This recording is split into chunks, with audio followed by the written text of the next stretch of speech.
বিসমিল্লাহির রহমানির রহিম। প্রিয় দাগনভূঞাবাসী, আসসালামু আলাইকুম। দীর্ঘদিন যাবৎ দাগনভূঞা 0 পয়েন্ট বসুয়া টোলের মুখে আপনার রাস্তার উপরে বড় একটা গর্ত সৃষ্টি হয়েছে। আমাদের দাগনভূঞা পৌরসভা বাবা উপজেলা থেকে আসলে এখানে দায়িত্বশীল কেউ কোনো দায়িত্ব পালন করছেন না।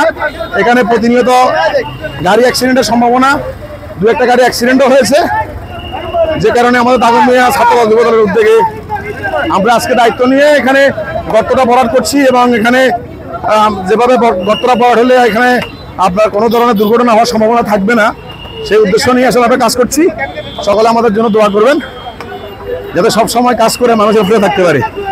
সকলের উপকারার্থে আসলে এটা করতে হবে। যদিও দায়িত্বটা এখন জনপ্রতিনিধি নাই, সরকারি কর্মকর্তাদের, ওনারা এটা চোখে দেখেন না কেন বুঝতে পারি না। যাক, সকলের দোয়া কামনা করছি। আসলে সকলের সুবিধার্থে কাজ করছি। এটা যেহেতু আমাদের সকলের বাজার, সকলের রোড, সকলের চেষ্টা করি যাতে দাগনভূঞার পরিবেশ সুন্দর থাকে এবং রাস্তাঘাট ঠিক থাকে, মানুষের চলাচলে যাতে বিঘ্ন না ঘটে।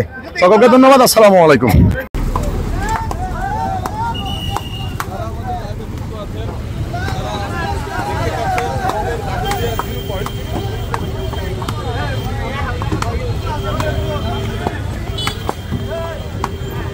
যারা আমাদের লাইভে যুক্ত আছেন তারা দেখতে পাচ্ছেন আমাদের দাগনভূঞা জিরো পয়েন্ট বরাবরে দেখতে পাচ্ছেন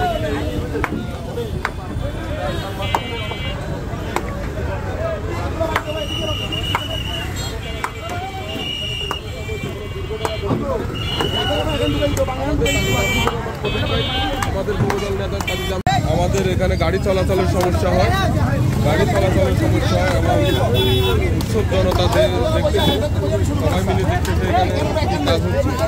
তো আপনারা আমাদের জন্য দোয়া করবেন, আমরা যেন সবসময় মানুষের পাশে থাকতে পারি। কাজী জামসুদুর রহমান ফটিক ভাইয়ের নেতৃত্বে সামাজিক কিছু কাজ চলতেছে। রাস্তার মাঝখানে দাগনভূঞা জিরো পয়েন্টে দেখতে পাচ্ছেন কত বড় এই যে গর্ত, এই গর্তে গাড়ি চলাচলের সমস্যা হচ্ছে। তো গাড়ি চলাচলের সমস্যা হচ্ছে এই কারণে এখানে যে কোনো সময় যে কোনো অ্যাক্সিডেন্ট ঘটতে পারে। এই কারণে আমরা সবাই মিলে এখানে আসছি। এখন এই আমাদের ছাত্রদল যুবদল মিলে